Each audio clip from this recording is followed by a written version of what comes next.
Welcome to my podcast, 100% English.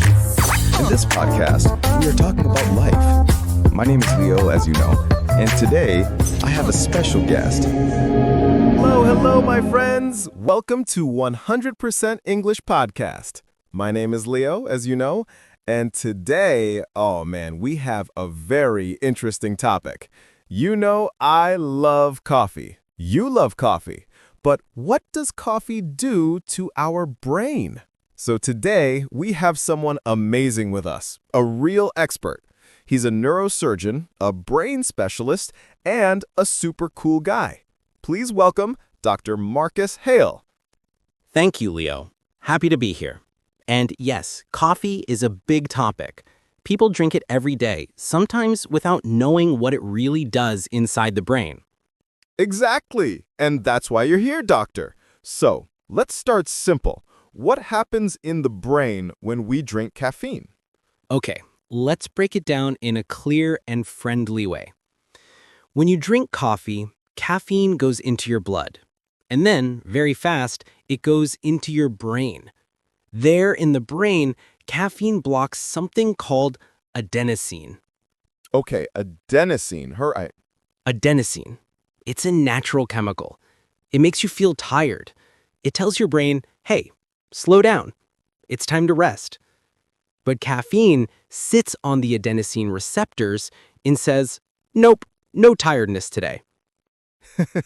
So that's why we feel more awake? Yes, because when adenosine is blocked, your brain becomes more active. Your neurons fire faster. Your attention increases. Your mood can go up. It's like turning on the lights in a dark room. I like that example. So coffee is like a mini wake-up switch. Exactly.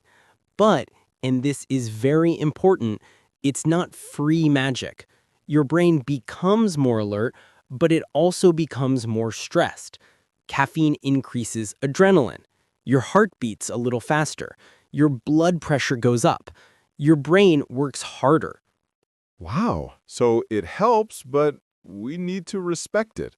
Yes, caffeine is a tool. It's powerful. Used well, it helps you focus, think, and stay awake. Used badly, it can cause anxiety, bad sleep, or dependence. Okay. You told us, doctor, how caffeine blocks adenosine and wakes up the brain. Now, the big question. Is caffeine good or bad for us? Great question, Leo. Caffeine has many positive effects when used correctly. Better focus, better reaction time, improved memory for short periods, more motivation, better mood, a small dopamine boost. Many studies show that moderate caffeine use can help with mental tasks and even protect the brain long term. Protect? Really? That sounds amazing. How? There is some evidence that caffeine may reduce the risk of Alzheimer's, Parkinson's, depression. But we must remember, these effects come from moderate use. All right, doctor. Let's talk about the dark side. And what happens when we drink too much? Oh yes, the dark side exists. Too much caffeine can cause anxiety, shaking hands, heart racing, insomnia, stomach problems, high stress in the brain, and of course, people can become dependent. Not addicted like drugs, but dependent in daily routine. Yes, I know that feeling. No coffee, no life. The safe limit for most adults is 300 to 400 milligrams per day. That is about 2 strong cups of coffee or 3 smaller cups. But sensitivity is different for every person. Some people feel anxious with only 1 cup. Some feel fine with 3. So the idea is listen to your body. Exactly. Your body tells you everything. If coffee makes you nervous, tense, or gives you bad sleep, reduce it. I like that.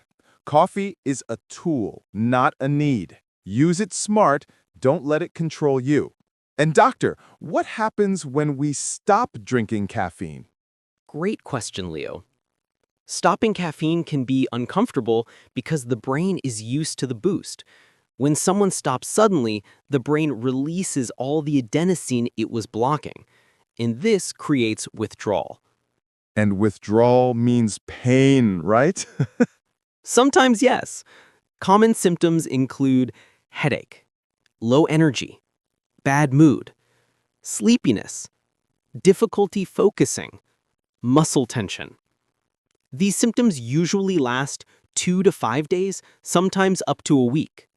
Wow. So the brain basically says, hey, where is my coffee? Yes, exactly. But the good news is the brain adjusts very fast. If someone wants to reset their caffeine tolerance, they can do a simple plan. Day 1 to 2, reduce caffeine by half. Day 3 to 5, switch to weak coffee or tea.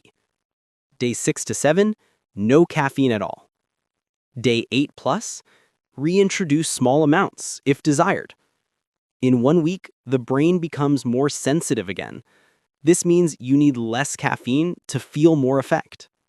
This is very important, my friends. We don't want to depend on coffee like zombies. We want to enjoy it. My best recommendations are don't drink caffeine right after waking up. Wait 60 to 90 minutes. This reduces dependence.